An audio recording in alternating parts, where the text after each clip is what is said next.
Hello, everyone. Welcome to Deliver More, the industrial coatings talk show brought to you courtesy of the team here at Fluorogistx. Ladies and gentlemen, it is the month of September. The roads here in Delaware are now littered with yellow school buses, in addition to those orange barrels. You know we have that road construction problem. And that means one thing. School is in session. It is back in session. Remember one thing. The bell doesn't dismiss you. I dismiss you. All right? Now, what we're going to do in the spirit of lessons learned, we're going to play up on that theme of education here on Deliver More this month. And this sector is not an easy one to walk into. I'm joined, of course, by Steve Bucci, a member of the team here at Fluorogistx. Steve, thanks for being with us. Thanks, Nick. Appreciate being back here. It's great to have you here. This job requires a lot of education, does it not? Always does. It's always ongoing. Yeah, constant. Don't feel like you've ever finished learning. Whether we're learning more or we're teaching. Yeah. To someone new or even someone old. I mean, it's a constant give and take in that. Constant give and take, and that's really what we're here to talk about here, because I invited our team on today to talk about lessons learned or taught when it comes to Teflon. So, Steve, we asked you to identify one of these lessons. Could you set the scene for us? Could you tell us a little bit of who was involved and what brought about the opportunity for this lesson? So what happened was about 4 years ago, there was a lady by the name of Carol. We'll keep things anonymous for now. Absolutely. Maybe I'll divulge later in the episode. But nevertheless, she's out in Ohio. Nice lady. And this came about, and I'll get to the story here in a minute. This came about with me acquiring the freeze protect guy, as they call it. Okay. So any type of issues we had with freeze season, and that is coming up soon, next couple months, November starting. Right. I just started fielding all these calls, and they were like, why don't you just take over all that? Anything incoming, you're taking, Bucci. You're going to be the guy, the freeze protect guy. And I got Carol one day calling in, and this is like one of my earlier phone calls regarding it, with issues potentially coming from the freeze season. All right. So you're fielding the call from Carol from the Buckeye State. Yeah. And, all right, what was the lesson?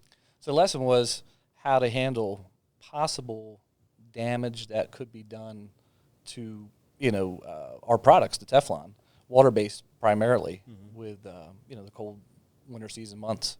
Yeah. Cold temps, freezing can damage that, fluoropolymer. So I had to, explain to her what we do, how we handle it, how we, uncover, is it a problem or is it not?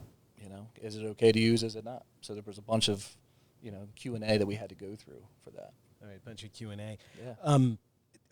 Is there any results, out of this experience, out of this particular lesson? You said you were, in your second year? Yeah, second year. You're still learning a lot. So I went through, I had a list of bullet points, checklist, make sure I was asking the right things. And then went down the line of, there's always an indicator in the box when we ship the material that we put in there for the water-based. This is water-based Teflon we're talking about. And, they receive it. They're supposed to check it, make sure that the little indicator didn't change color. That's the first indicator. But the biggest misconception I think that happens is the customer always thinks it's, oh, my God, the color popped. It changed on me. I got to call these guys. Something's wrong. What the heck? And it doesn't necessarily mean that the material's damaged. It just means that it was, exposed to temperatures of 32 degrees or below, freezing temps, right? Mm-hmm. And, it doesn't mean, it's bad. So we ask them to let it sit out overnight, reincorporate the material the next day, see what happens. And then we go through a couple other things, on the checklist. So Carol comes to me and says, what do you mean? How do I check it? What am I looking for? So I explained to her, if it doesn't reincorporate, it's going to look like cottage cheese when it comes out. After you stir it, mix it like they should all be doing anyway. Yeah. So she goes, cottage cheese? What the heck are you talking about? I was thinking, this lady doesn't know what the heck cottage cheese is. I don't know what it's, maybe Ohio, they don't sell it. I didn't teach that lesson too. And again, I was like, all right, so let me go take it to another step. So I went home that night thinking about it. Yeah. And I opened up my fridge, and I've got cottage cheese in the refrigerator. So I said, well, hell, I'll just take it out and put it in a bowl because I was going to eat it anyway. Really? And, I'm pouring it in, and it's, how cottage cheese looks. It's coagulated. Yeah. It's just kind of clumpy. Yeah, Frank's eating some right now. Yeah. Frank, share some of that. So anyway, I'm pouring it in. My wife's coming in. She's like, what the hell are you doing? And I was like, well, I'm showing Carol what the material may look like. Sure. Cottage cheese. And I sent a 20-second video to her. Next day I got an email. I sent it that night. Next day I got an email. Steve, thanks so much. I had no idea what you meant. Wow. Ours doesn't look like this. And I replied back, awesome, glad you got it. And you guys are good to go. You should be fine spraying because, you know, it wasn't cottage cheese. That means it reincorporated. Everything was good. Didn't look like cottage cheese, I should say. Yeah. Did that professionally, that had to feel good that 2 years in, I was able to handle it, yeah. You were able to handle that? Yeah, and this is a long timer. I mean, she was, Yeah. she's been with this company for X amount of years. I'm double-digit years, I'll put it that way. A lot longer than I had been there. Right. So for me to, share that experience with her and help her out that way, she was like ecstatic. I mean, Sure. I think she enjoyed the video the way we did it. But I mean, And it was a good lesson for sure. of course. I mean, and the teacher had gold star to you. You were, necessity being the mother of invention. You nailed that. I thought it was pretty creative. Great job, buddy. Yeah. All right. Thank you. Look, Appreciate it, Nick. class dismissed. Love it. See ya. All right. All right. Thank you for being in your seats. Homeroom period is over. And now I'm joined by another member of the team here at Fluorogistx. And school's in session again this month on Deliver More. Chris Lord, thanks for joining me. Great to be here. Are we going to do the national anthem first? We already did that. Okay. Where were you? Were you smoking in the boys' room? I'm a little tardy. Okay, a little tardy. Of course, we're talking lessons learned here in the Teflon trade this month on Deliver More. Lessons learned or lessons taught. And I wanted to sit down with Wolfie, and I wanted to see if you could set the scene for our audience. Could you tell us who was involved in this lesson and what brought about the opportunity for this lesson? Well, doing this for a long time, we do a lot of troubleshooting over the phone with people, and being in Delaware, and it's the only site we don't have employees out there on the road. Well, we go out on the road, but they're not in certain regions. We get customers that call in, they're a little remote, and they have some complaints. A lot of times it's about the material. It's never them. Yeah. And we had gone through with this customer. They do a pretty specialized part in the medical industry, and they're an OEM, which means coding is just one piece of the process for them. Okay. And it usually represents a really small piece. Mm-hmm. And over the years, they had numerous requests to return material. The material wasn't any good. We need another batch. And, we kept taking these calls, and Elena kept coming to me year after year.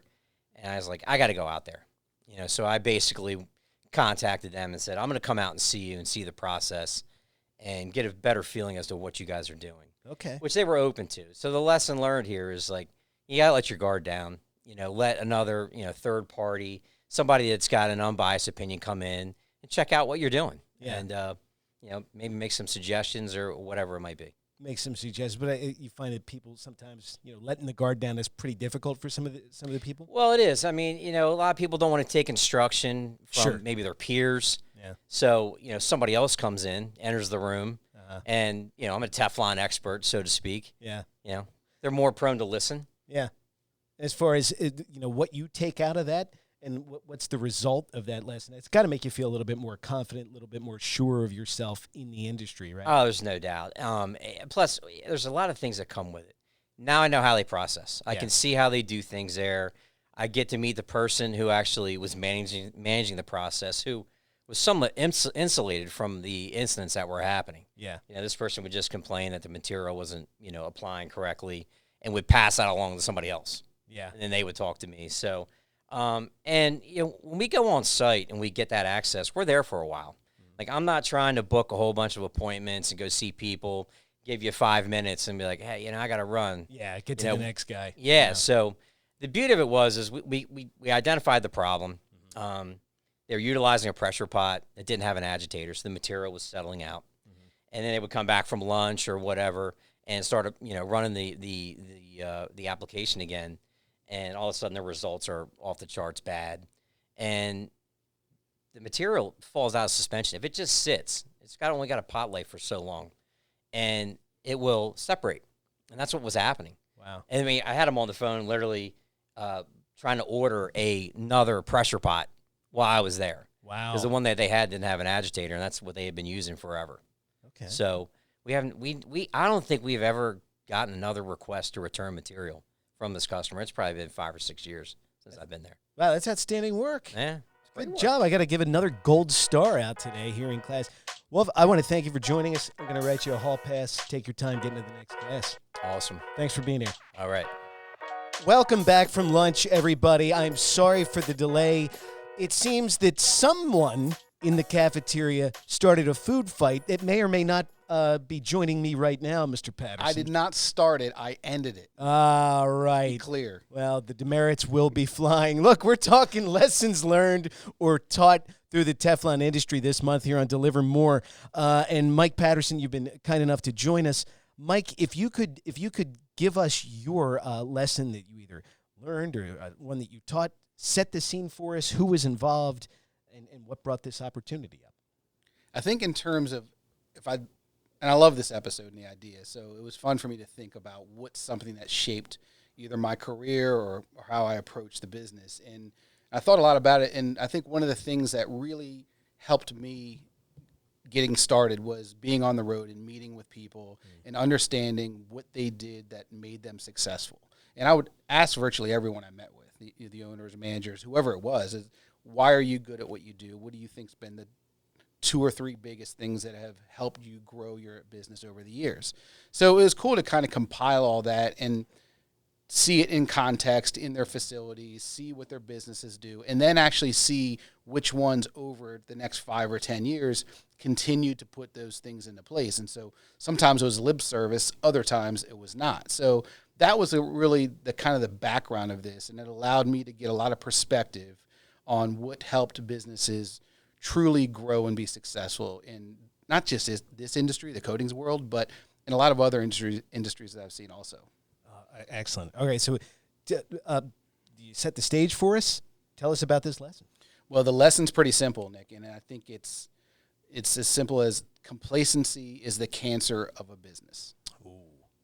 Ooh, that's a good one. We're going to put that up as some sort of meme later on. Yeah, it's not a good shirt to wear. But no, it's a rule. Certainly not. But I mean, tell me about, like, professionally, you have to be able to take something away from this, right? Yeah, really, Nick, it helped me shape every part of the business, starting about 10 to 12 years ago. Really? In terms of how we ran things from a philosophy, how that trickled down to the operation side of the business, to the sales side of the business, and the marketing side of the business. So, at the time I had bought the company from my partners, and it was just me. So I wanted to make a splash. I wanted to be aggressive in how we approached things. I wanted to change how we did things and raise the bar to really let the company stand out from competition and be an awesome supplier to our customers. Yeah. So that notion of not being complacent was what drove me to make decisions like starting the training school and putting e-commerce into place and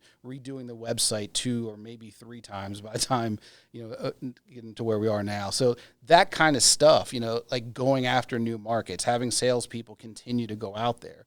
And that sort of anti-complacency, or as like Tony used to say, there's no status quo, that's what drove us to do what we were doing, because we didn't want the business to get stale. We didn't want employees to get bored.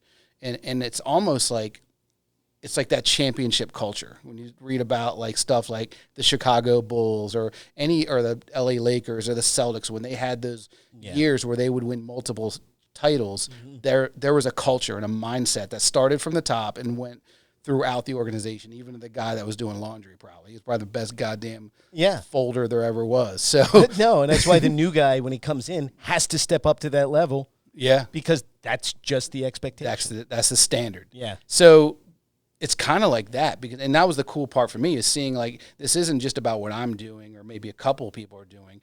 Everybody gets on board with stuff like that because you like being a part of a winning, progressive team that, and so it kind of feeds itself in a really special way.